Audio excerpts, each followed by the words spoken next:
Before we get started, we just want to thank Old Republic Surety for sponsoring this episode of Let's Get Surety, as well as NASBP virtual seminars. For more information on Old Republic Surety, visit www.orsurety.com. Now on to our show. You're listening to Let's Get Surety. Let me hear your bonding talk with Kat Shamapande. Hey everyone, it's Kat Shamapande. Thanks so much for joining me for this episode of Let's Get Surety. I'm sure that you guys can't believe it, but we're actually coming up on the 5-year anniversary of the Let's Get Surety podcast. I couldn't believe it when I realized it either. We actually released the first... No, hold your applause. We actually released the first trailer for the podcast back in February of 2020. Crazy times, if you think back to February of 2020. And then our first episode came out in March of 2020. And we've come out consistently on the second and fourth Tuesday of each month ever since then. The last 5 years have been crazy, as I'm sure you all know. We've all lived together through a worldwide pandemic, the recovery efforts that came after that, many natural disasters, plane crashes, a banking crisis, elections, wars, and the rise of AI. Just to name a couple of the things that have happened in the past 5 years. But during that time, we've also had the chance to get together, share, and discuss the surety industry and topics of interest to surety professionals right now, and for everyone who wants to know more about this great industry of surety.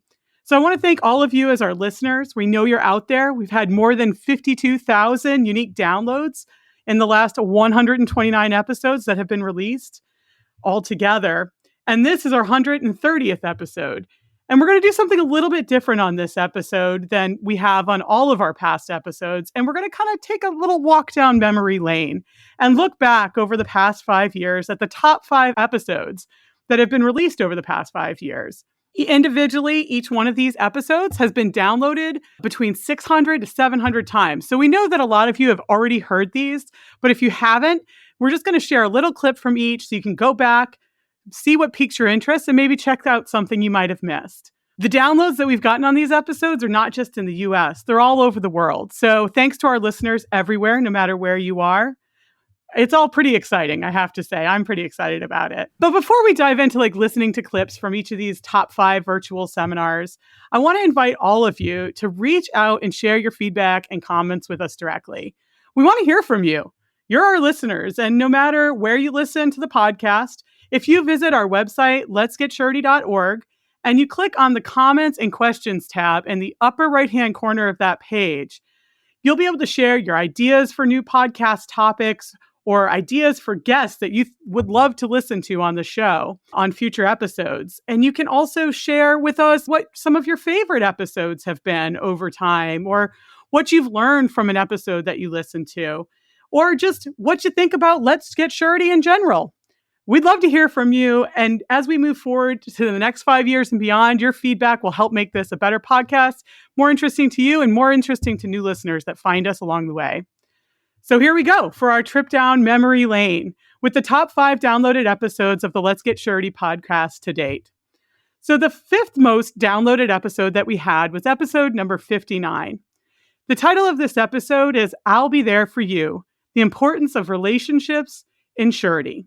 This was released in March of 2022, and this episode we were joined by Dan Pope of Old Republic Surety, who shared with us some of the idea of why relationships are such an important part of the surety industry. I mean, we all work in surety. It's not hard to see in this relationship-driven industry why this would be in the top 5 episodes. And so I want to just share a little clip from that episode. And in this clip that I'm about to play, Dan begins to delve into the importance of relationships and shares his definition of relationship-based surety. Here we go. Well, my definition is a surety that's in the business for the long haul, both in the relationship with the contractor, the relationship with the producer, but also being a steady factor in the market. We've seen a lot of new entrants to the surety industry. I wish I could say I welcome them all. but competition is competition. um, you know, they have a lot to prove that they're going to be around for, 30, 40, 50 years, as a lot of the other sureties have been. So, in that, there's the opportunity for them to make strong relationships and deliver. And, we'll talk about delivery a little more in this conversation, without doubt. Right. So, the real crux of the matter is, being able to work out a good relationship between the contractor and the surety, the field person, the underwriter behind the scenes, and it all comes down to open communication and trust. And within that, the broker is a key component, and the bond producer, in keeping those lines of communication open, making sure that everybody's on the same page, making sure everybody gets to hear the other position, the other side, the future aspirations. That's the key in a strong relationship with the surety, is making sure all of that communication happens. Have you found that in the current environment with COVID and so forth, that you're making kind of special efforts to make sure that quality of communication and relationship remains? And do you see that as something that you're doing differently, or you've always done it that way? Well, it's a challenge without question. It's been a challenge for everyone.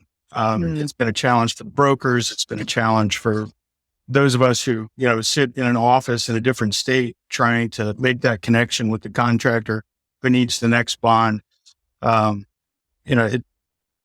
would say in this situation, weak relationships have been strained further. Strong relationships have been strengthened more. Everybody has tried to step up to the plate and keep things moving forward. Sureties want to write bonds. Contractors want to win construction projects. We're pretty closely aligned in those endeavors. Right. And so, we want to make that happen. But, where there was a weak relationship prior to COVID, I think it's been a bigger hurdle to get over, that you can't sit down in the same room and talk to those people, whether it's the contractor wanting to talk to the surety or the surety wanting to talk to the contractor. And I think a lot of strain has been put on brokers to bridge that gap. And, I have a lot of appreciation for everything that they've been through. A lot of them have been working from their homes. Yep. It's been difficult to get the information that the surety is asking for. In a lot of cases, the professionals on the construction side haven't been easily available to deliver that information because they're working from home.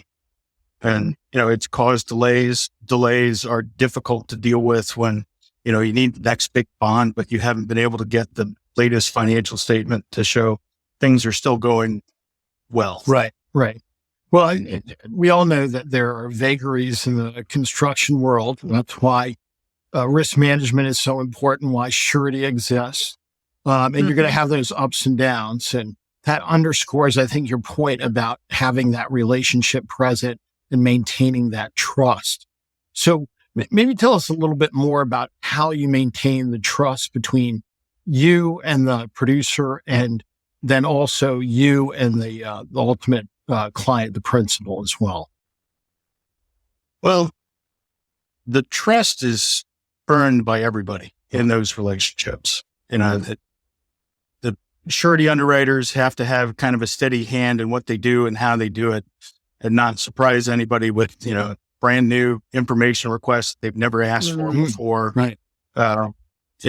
The broker needs to keep, as I said before, the broker needs to keep the lines of communication open, give the surety a long lead time on the next big project that's coming down the pipeline. And the contractor has to keep the surety informed on what's going on and how things are developed. So, if everybody's meeting that level of communication, the trust is pretty easy to establish. But, a big thing in this situation has been the communication of negative news. Right. Everybody knows that bad news travels slower in the surety industry than good news. Good news gets forwarded right away. But in this situation where there's so much uncertainty that everyone is working around, the negative news is just as important as the positive news.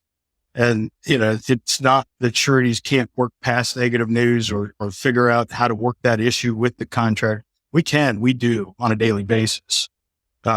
So, the contractors who hesitate to bring that news to the front and get it dealt with are the ones who have a more difficult time keeping a long-term relationship with surety. This was such a great episode. We got to discuss the importance of relationships and communication and how the importance of strong relationships become even more important during tough and uncertain times. That rings true still today. So it was a really great episode. If you didn't catch it, I'm including the link to that in the description of this episode. Go back and check it out. Now on to the fourth most downloaded episode to date. And this is one I hold near and dear to my heart. This is actually the first episode we ever released of the Let's Get Surety podcast. We recorded this back in November of 2019, and it released in March 2020. So this is the 5-year anniversary, and one of our top 5 is that very first episode. The title of that episode, episode 1, is a look at NASBP's Be Guaranteed to Succeed campaign and surety stories. Who knew we would go all the way back to episode 1 when we were looking at these top 5 episodes over the past 5 years? This one is one of just a few episodes that we did record pre-COVID, and we recorded in an in-person studio prior to the pandemic. So we only got to do that with a few episodes before we all got shoved into lockdown, whether we wanted to or not. So that is why this episode is pretty near and dear to me. On this episode, I was joined by who is now my regular co-host, Mark McCallum, CEO of NASBP, as a guest, as well as Kathy Hoffman, the director of NASBP Communications, who joined us as a guest on this episode as well. And through the conversation, we dive into the Be Guaranteed to Succeed campaign and how it's designed to help to begin a new conversation about surety. We take a look in this episode at the engaging array of surety story videos and how to find an NASBP bond producer.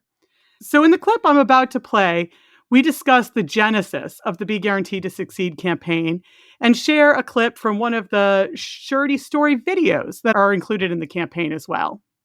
It dawned on us a little, maybe 2 or 3 years ago, that since we're not a well-known industry, maybe we should be doing something about that. And surety bonding is so integral to the kind of the economy and to transportation and construction in the country that it was incumbent upon us to go out there and let people know about the value that surety bonds bring and producers bring. We need to spread the word. We absolutely have to spread the word. And no better way to do that is through a public relations campaign that also features some short testimonial videos. And we continue to build these out. We started with a series of videos on contractors and relating the importance of the surety relationship to their growth as a business. Okay. And in fact, we're going to give a little audio candy to tempt the audience about coming to see the actual video clip, which you can see at www.nasbp.org/guaranteed. And we're going to start off the clip with a contractor in the San Francisco area named Power Engineering.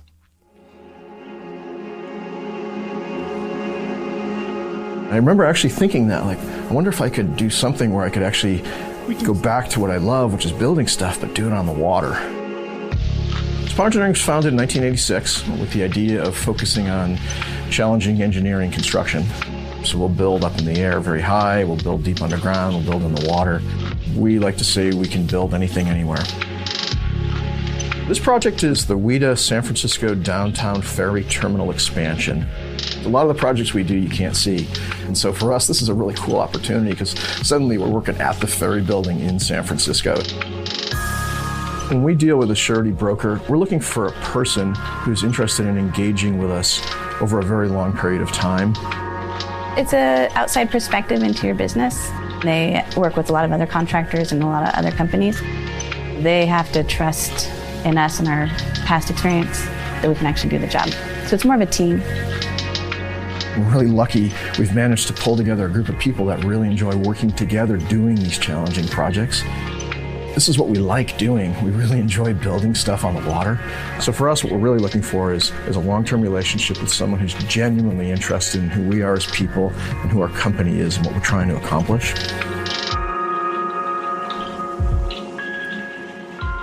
Well, that was great. That's really hearing the story and the importance of Surety from a construction company. Yeah, absolutely.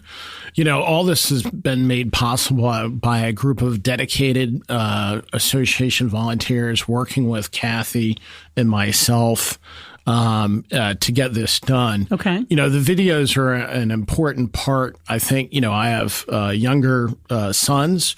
They like videos. It appeals to that demographic. We felt like that would be an effective way to have testimonials. But we're doing a lot of other things, including print and digital advertising. Really? Yeah. Tell me more about that, Kathy. Well, we actually have been doing that for a year. And now this year, the second year of the PR campaign, we've actually done even more print and digital promotion and advertising and making an outreach to stakeholders that we probably haven't reached out to as much in the past. And that includes lenders, school board administrators and facility managers, as well as contractors and subcontractors. So a lot of users of the Surety product that maybe don't know about it. Yeah, it's surprising how people don't, they may require it, they may actually be bonded, but they really don't have a true appreciation of the product. It may be something that was kind of rote and they just kind of went there. So this is our opportunity to really emphasize the value that it brings, how it matures them as a business, the consultancy services that our producer members bring, and the ability to grow with a great team, a Surety team, to help them get to where they want to go. That clip is so informative, and I want to say that this campaign is still such an exciting campaign today. To make sure you check this out, you can check out both the episode that we just played a clip from to get a little bit more background. And if you haven't yet, you can also go check out the Be Guaranteed to Succeed site and all the great resources that have continued to grow and develop over the years that are available there. All right, we're going to continue down memory lane now. Let's jump to our number 3 top downloaded episode. And that's number 84, Reinsurance, Understanding Its Importance to Surety, which was released in March of 2023. In this episode, we were joined by Andrew Gray of Munich Reinsurance America Incorporated, and he shares his views and opinions on what reinsurance is and why it's important, especially given the uncertain period we were in at that point in time. In this clip, Andrew outlines what reinsurance is and why it's important. Take it away, Andrew. Yep, I think most people who would be listening to this podcast should already be aware of reinsurance, but I'll go over it pretty quickly, kind of the what and the why on that basis, just in case there are those that aren't. So in terms of what it is, it's fairly straightforward. It's insurance for insurance companies. The concept is pretty much the same as insurance itself. You have a risk that is, you have risk that is spread out amongst various reinsurers. And it's the losses of the few, spread among the many. Same concept as, general insurance. So essentially it's a mechanism for risk transfer. And I hesitate for a second because, I'm going to try and, measure myself, but obviously I'll use some reinsurance jargon. And I'll try and keep it simple and avoid the various colloquialisms. But just for some kind of ground, Lexis, when I say reinsured, I'm going to generally be talking about the surety here, so the primary surety writing company, which is also known as the cedant, which is the one ceding the risk. And likewise, when I talk about reinsurance treaty, I also mean reinsurance program, and I'll probably use those terms interchangeably. When it comes to the why then, and why do sureties choose to buy reinsurance? As I mentioned, it's risk transfer. Generally, what you're seeing though is two things. It's and they're both linked. So firstly, it's the ability to be able to write and retain larger risks, right? You want to be able to write risks that otherwise your balance sheet wouldn't sustain, but are within your risk appetite and within the capabilities of your team to underwrite. That's probably the largest driver. Obviously, at the base of it, you're looking to smooth out results, right? There's a capital adequacy, capital relief element to it. And at the end of the day, if the worst should happen, you want to know that your net results are well protected, and this doesn't become some kind of profit or worse kind of solvency event for your company, obviously. So, Andrew, do all sureties purchase reinsurance, or do some self-insure their risks? That is a good question. We see new markets, right, coming to the space, and these days, I'm going to caveat because I'm an underwriter, I'm not a broker, so people on the broking side will see more than obviously we do. But I have not seen a new market who doesn't want to start writing without reinsurance. In terms of do people not buy, there are markets that used to, and large markets that used to not buy and used to keep it net through some mechanism. I'm assuming a captive of some kind. But we've seen since 2020 more and more of those markets that did not buy come to market. Are there still primary writers who retain their risk 100% net? There might be. None come to mind post 2020 though. So, Andrew, I know we'll get in a little bit about market conditions, and we talked just in broad terms, the advantages of reinsurance. But why might a company choose not to purchase reinsurance? Right. So when you're buying reinsurance, you'd expect with a balanced program, you're sharing some of that profitability with your reinsurance partners. Obviously, you're also sharing risk. If you feel you have a very good understanding of the risk profile of your portfolio of surety, and you are comfortable with the returns it is making for you, and you feel you have such a great grasp on that book and the known and unknown risks somehow, then you might say, why would I reinsure this? Because I know what I'm writing. Why would I share this with others? There is no need, essentially. And there were those markets, 2, 3, 4 years ago, 10 years ago. There are increasingly less nowadays. I could speculate as to why. Just the events of this week, there are unforeseen risks that, people far more intelligent than myself perhaps didn't see coming. So some of it is trying to have that protection for unforeseen events, even when you do believe you understand your book. But, a corollary of those who choose not to buy, if they are retaining that risk through their captive, then they would argue if that captive mechanism is adequate, they already have a way to manage that themselves. But it'll depend on a case-by-case basis. This episode walked us through the state of the reinsurance market in March of 2023, and it conveyed the value of reinsurance and the value it brings to the surety environment, and is still an interesting and informative listen if you check it out today. Well, we're getting closer as we move towards the top of the list here with our second most downloaded episode. And this is episode number 30, E-Signature and Surety. Now, I wish Mark McCallum, our CEO at NASBP, was on with me today because I know e-signature and e-bonding is a really important topic, and it's something he holds really near and dear to his heart. This episode was released in January of 2021, which was right in the midst of the COVID pandemic. When we were navigating social distancing and remote work, which made it really complicated to operate in our paper-driven notary and wet signature world. A movement towards e-signature and electronic bonding that were taking place pre-pandemic hadn't really gained a lot of steam yet, but gained increasing importance once we found ourselves in the midst of that worldwide pandemic. So on this episode, Mark and I chatted with Michael Petrie of Gray Surety. Michael shares a little on his background before we walk through e-signature options and best practices and what makes this a safe and reliable option. Michael also shares the reasons Gray Surety embraced this innovation as well as other innovations that might be on the horizon for them. In this clip, Michael outlines the signature process through DocuSign that Gray Surety rolled out in DocuSign for e-signature acceptance. November of 2019 when we first began offering electronic signatures through DocuSign. Michael, it sounds like you had really great timing. You were ahead of the curve and looking at how you could make your process more efficient. And then with COVID coming on, that sounds like that was the right move. How did you get comfortable with the idea of using electronic signatures? Were you concerned at all about fraud? We were, and just we got comfortable with it the way we get comfortable with everything, which is long conversations with our legal department.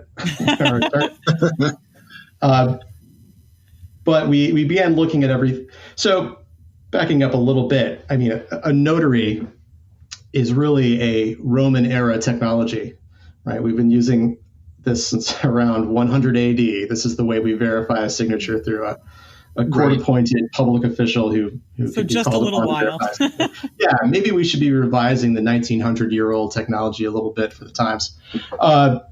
We got comfortable by looking at various products that DocuSign offers, and these products are not specific to DocuSign. There are other providers out there for digital signatures. But there are a few different ways to do identity verification. I can talk about the ways that I've reviewed, and I can talk about the ways that Grace Surety verifies identification. That would be great, yeah.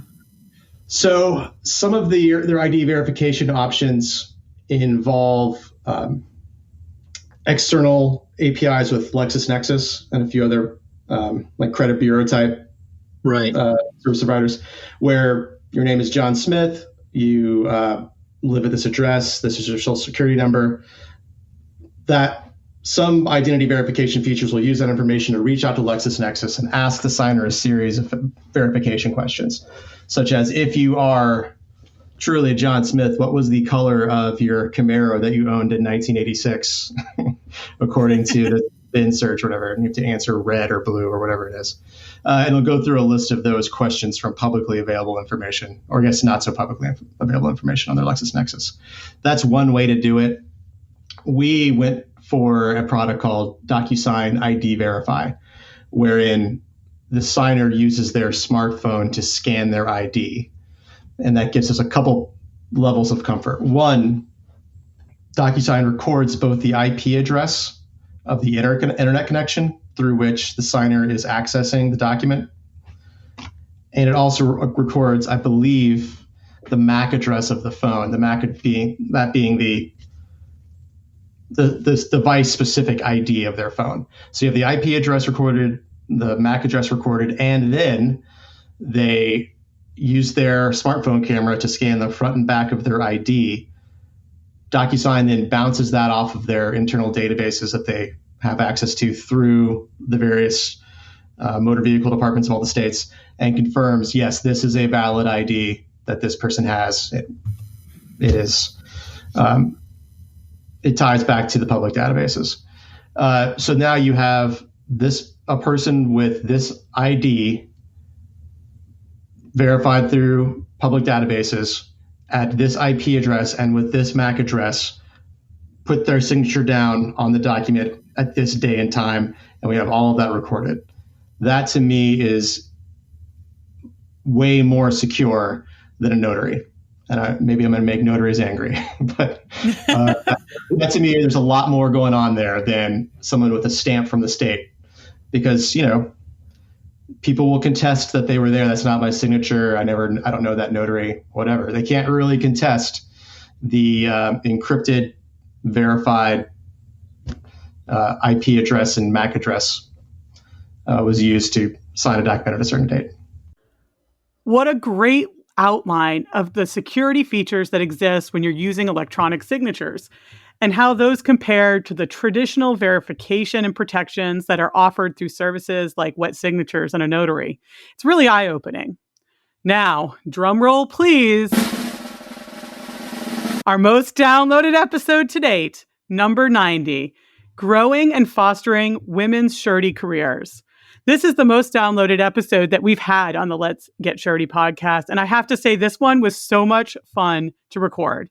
Mark and I had the opportunity to chat with an amazing group of women from the team at Liberty Mutual Surety together at the 2023 annual meeting. So this is back when we were in person and we were able to gather around a table together and have this conversation looking each other in the face, which is such a valuable thing. On this episode, we had Patty Catanese, Renee Llewellyn, and Sissy Scoggins-Saslaw to discuss women in surety and what it's like to be a woman in the surety industry. In the clip I'm about to play, we discuss some of the biggest challenges that women face starting out in an industry that's male-dominated. Here we go. So I think the biggest challenge really for anyone that's a woman is that you're a woman. And that is even more specific to the contract surety side than it is the commercial surety side. Yeah. But back when I got in the business, same time as Sissy, it was a challenge within surety broadly. Okay. But on the contract side, it's hard to be young in front of a contractor. It's even harder to be a young woman, right? They're not really looking to take advice on how to run their business and what jobs they can and cannot bid from some young woman. So being able to fit in was a challenge. And I get it. I get why so many women would leave the business because smart young women don't necessarily have to be spoken to or treated the way that women were treated in this industry when I got into it. And that continues to be a challenge for women today, but we got work still to do, but we've come such a long way. Yeah. And really a big part of my goal before I exit to retirement is to be able to see that young women today don't have to go through the same types of challenges that I had to. And what a great legacy that would be, right? Yeah. I mean, I don't think I'm changing everything, all by myself. Entire group now of women. Yeah. But just any small change really just warms my heart. Yeah. And would you say that that kind of climate was both in the surety structure and in the client structure that you faced at that time? Absolutely. Okay. Yeah. And I would say that the insurance side of it and the surety side of it, we're the ones that are making more strides than I would say the client side. The client side of our business still is behind. So obviously you've had a successful surety career. And so what was it that allowed you to persevere in that kind of environment? Stubbornness, right? I think our speaker at this conference today was talking about that drive. Yeah. Right. And instead of just saying, okay, I'm going to go somewhere else and do something else easier, I was stubborn and I was like, I am going to make these contractors look at me and see that I am just as good, if not better, than some of the male underwriters. If it's the last thing I do, I am going to win them over. And the good news is when you do win them over, they remember you because you're not the male person in the room and you're not the one in the blue shirt and the tan pants. You're the one that stands out. So when you make an impression and it's a great impression, they're going to remember you no matter where they see you, whether it's here or their next meeting. And that becomes the lasting memory for them. And then it grows from there. Right. I think the other part of it too is that you have women asked questions in different ways. So many people say, Sissy, you're like the Oprah of surety because the way you ask questions. Well, I picked up one account and he'll say to people even to this day, he said, I knew Sissy, but when she came in to talk to me about picking up my account, she didn't ask me about my business. She asked me about my family. She said, I said, how are your children? How's your wife? And he said, that made an impression on me because it was more about who I was as a person than so much the business piece. Yeah. And so that client is still a client today. So I think women approach it in a very different way. And I think we always knew that and embraced that and never let that go. So I don't think that I'm going to contradict myself in a little bit, but I don't think I ever tried to be different. Yeah. I just wanted to be myself. But like Patty said, and Renee said, you had to work much harder than a man. And you still do, but that's okay. Right. So to build that trust, which is difficult for anybody, but doubly difficult for you. Well, hold on for 1 second. Yeah. When we were both, when Patty and I started in this business and Renee came somewhat after us, we didn't have role models. Okay. So we didn't have people to say in our offices, "Oh, she did it. I can do it." We didn't have that. I had one agent that was a female and very successful, and she was my mentor. But we didn't have that support system. So you were on your own, and there were very few women even in our organizations. Not even on the insurance side, but anywhere in your office to look up to. Well, and that's where that perseverance that Patty was talking about really comes in, right? Just persevering and going through without the role models there. Right. So that's one of the big changes I'm sure you've seen over the course of your career is now there are role models in place. You are those role models. During this episode, we learn about the career paths of each of our guests on this episode. We learn a little bit about the opportunities they've had to mentor and or be mentors to other surety professionals, and how the makeup of the surety industry has grown and become more diverse, and some of the exciting programs that Liberty Mutual has put into place to attract and retain and provide paths to leadership for women in the surety industry. It was a really exciting and inspiring episode. I remember we got tons of comments on social media from other women who also felt inspired by this episode. Well, that brings us to a close. That's our top 5 episode of the Let's Get Surety podcast. Thank you for joining me and taking this little walk down memory lane as we look back at all of the terrific episodes we've had. They're all up there and ready for you to listen to. So go back and listen to your favorite episode. And don't forget to log on to the Let's Get Surety website and give us that feedback. Let us know what your favorite episode is. We want to hear from you. Thanks for being on with us. You've been listening to Let's Get Surety, brought to you by the National Association of Surety Bond Producers. For more information about the NASBP and its members, visit nasbp.org. Before we go, we just want to say thank you again to Old Republic Surety for their generous support in sponsoring this episode of Let's Get Surety. For more information on Old Republic Surety, visit www.orsurety.com.